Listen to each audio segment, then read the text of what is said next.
Alright guys, today we're going to be talking about the oldest documented street gang in New York City history. Of course, I am talking about the 40 Thieves. Let's go back to the early 1820s. New York City is still fairly new. It's definitely not the financial and cultural center that we know of it today. It was poor, full of squalor, dirty as hell, poverty everywhere, and that just bred desperation and crime. There was no welfare back then. There was no Section 8 to give you a cheap apartment. There were no food stamps. You had to literally get it out the mud. All these people knew was tenements and poverty and overcrowding and disease. And that desperation in the 5 Point section of Manhattan bred the first documented street gang in New York City. Let's move to 1825. A charismatic but violent and volatile young man named Edward Coleman became the unofficial organizer of the 40 Thieves, a predominantly Irish street gang. Now this I find interesting. He was described in newspapers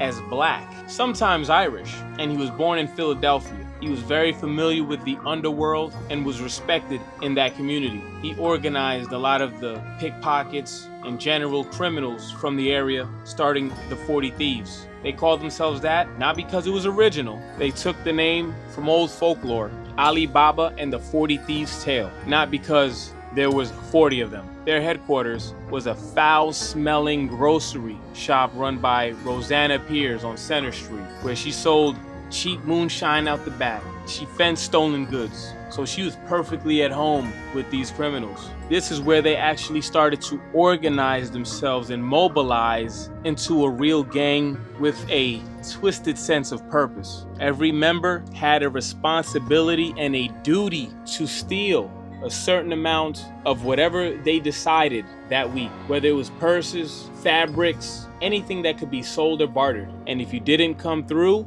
that could mean a beating or expulsion from the gang. Now by the 1830s, this gang has become a machine and the most powerful in the 5 Point section. They even had a junior division, calling them Little 40, where teenage bandits were let loose on the neighborhood. They acted as scouts, pickpockets, and they basically trained them to take over their spots as they got older. The crimes back then were not sophisticated, and they didn't have to be. This was not the age of CCTV, facial recognition, fingerprinting, and all the other things that we use today to catch criminals. And on top of that, New York was poor, especially that section. There were other smaller gangs that tried to make a name for themselves, the Carryonians and the Chichesters, but none of them made the impact that the 40 Thieves did. For nearly 2 decades, the 40 Thieves ran the 5 Points. Now we're gonna go back to Edward Coleman, our young 40 Thieves leader. He didn't become more calm as he aged. He became more violent, more volatile,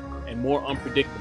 And in 1938, it spilled over. He stabbed his wife to death out of jealousy. He slashed her throat with a straight razor, with witnesses surrounding the incident because she allegedly slept with another man. And he turned himself in, telling the officers, "You would have done the same thing in my shoes." The trial lasted about a day. The young lady and his wife that he decided to take off this earth was Ann Coleman, a 23-year-old Haitian-born hot corn vendor. And on January 12, 1939, Edward Coleman became the first man executed at the newly built Tombs Prison in Lower Manhattan. Crowds gathered to watch the fall of this notorious gang leader. And a lot of people think with his death started the slow demise of the 40 Thieves gang. Now in the 1840s, the 40 Thieves are still alive and kicking. Obviously, they still had their reputation and their numbers, but without that leadership, things will start to dissolve. There are cracks in the armor. The younger members that previously would do what they were told now resisted any kind of authority,